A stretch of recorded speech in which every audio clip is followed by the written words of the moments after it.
Well, we've been through the Moss, we've been through Series 1, and now finally we are confronting the Bog Monster. This is a third of our Waiheke Whisky offerings, the fourth if you include the new make, but the third barrel-aged whisky. Now this is the heavily peated expression. It's a full 7 years old and 46% ABV, matured in a mixture of virgin oak with a finish of ex-bourbon casks. Yes, indeed. It's going to be the oldest and the strongest, and Isla's in front of the camera. Move your face. Off she goes. All right. So the other ones have been getting worryingly good. So this one's either going to be where it all falls apart, or my scores start to look a wee bit silly because I started too high. But we are going to find out one way or the other. I'm very excited either way. This is conspicuously darker than the other offerings, which I guess would make sense as a slightly older one. So Ooh, that's a wee bit different. New Zealand peat become when you increase the concentration even further? Not overpowering, I'll say that. It's a richly dark bush honey nose. You know, I think, am I crazy, or is this a more mellow nose than the Cirrus? Well, the Cirrus did have the XPX style fortified wine cask maturation, which I think adds a lot of extra fruitiness. This here is all virgin American oak and ex-bourbon. I think it's more a case that the nose, it's further down in the glass. There's a real smoulder on this one. Yeah, the peat is not coming through as strongly here, or it's coming through in a different way. In fact, I'm going to make the unprecedented move of putting a drop of water in before I taste. Blimey. Heresy. Just a tiny one. Well, the tasting notes, where you should expect lemon, camphor, toasted oats, and sweet bacon on the nose. So peat, I'm getting the slightly sort of like a nice hickory or manuka smoked bacon. Yeah, like a sweet fatty nose.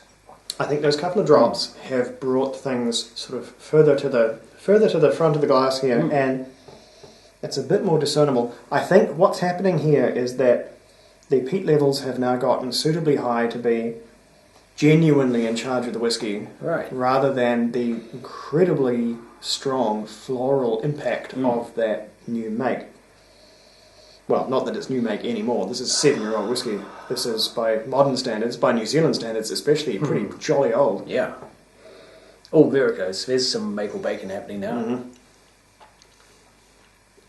Oh boy. Oh, that's pretty good. That is pretty good. There's a generous prickle there. Then it's straight into some, a bit of a coal smoke and some wood smoke. Wintry, warm fire flavours rather. There's a dynamism here. Yeah. The sweetness is absolutely still there, but the peat now is really got a pretty good head of steam, or smoke you might say, behind it, and the character oscillates between the two pretty rapidly. There's some sweet glazed roast pork and crackling happening. Apricots. I think the lack of the Apera casks, the sherry influence, means there's slightly less sweet fruit involved, so this is a slightly more savoury experience than the previous two. It's the first one that I'd even entertain the word dry. It is not a dry whisky, but compared to the previous offerings, it is dry. There's still an abundance of lemon and apricot in there.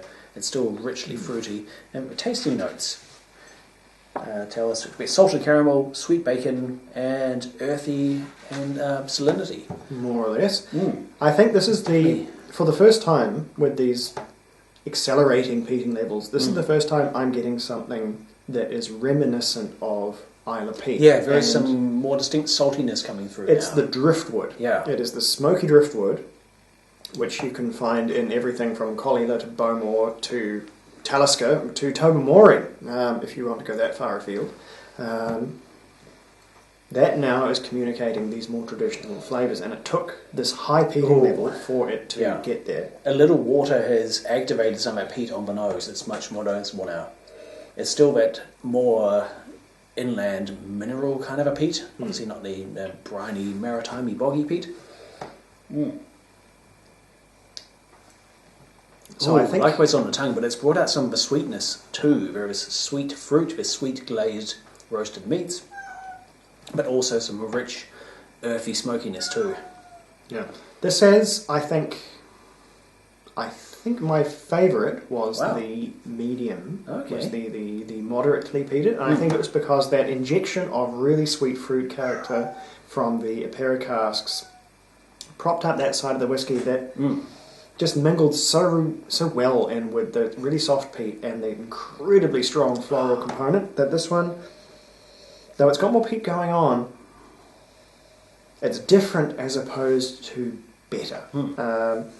So my score is going to stay at an 89, which is not a small number by any means. What do you think? Wow, the peat is really coming to the fore here. And again, I think this is the most pure expression of New Zealand peat, I believe. I have a feel of what New Zealand peat is. It's just strong enough to be slightly harsh on the throat, but with the mixture of the virgin oak and the ex-bourbon casks, those impart their own unique character too, but with a measure of restraint, which is a very long roundabout way of saying this is an 89 for me. It's marginally down from the previous two, but it's still a very high score, and I'm enjoying it a great deal. Yeah, I just have a sweeter palate generally. I prefer sweeter whiskey usually. You sure do. Nothing activates today like a sherry mature drop. So that all tracks. But in summary for these whiskies, we've tried not as many New Zealand whiskies as we should. It's a very it's quite a primordial environment. That's just you're just stealing my screen time here, right? And there are an increasing number out there. Very few are presenting whiskies with this kind of age on them, and that is something that will change quite manifestly as the years go on. There will simply be more and older whiskey out there. But in terms of a New Zealand whiskey that I could describe as fully mature, this is really one of the first ones. Everything from Moss onwards is a whiskey that has reached some sort of a finish line, which I would have a hard time describing other New Zealand whiskies of having reached in previous years. We're obviously reaching an inflection point where the malts we're producing over here are getting to be, they're real stuff now, as this has manifestly proved. So I think that's a really, really good sign, and it's a good sign that we need to get out there and taste the other offerings, because considering how many there are, we've been pretty slack over here continuing to sit here and suck down Scotch malt whiskey when we could be basically crossing the street and tasting our own national produce. So look forward to more of that in the future. But this is some of the best New Zealand whiskey I've ever tried, and some of the best young whiskey in general worldwide.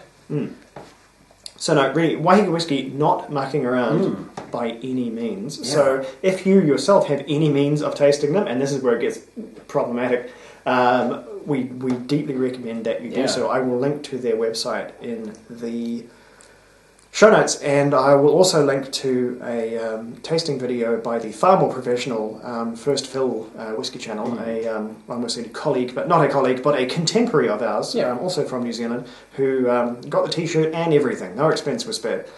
So you'll be able to tune into their one for maybe a more comprehensive look at some of the offerings.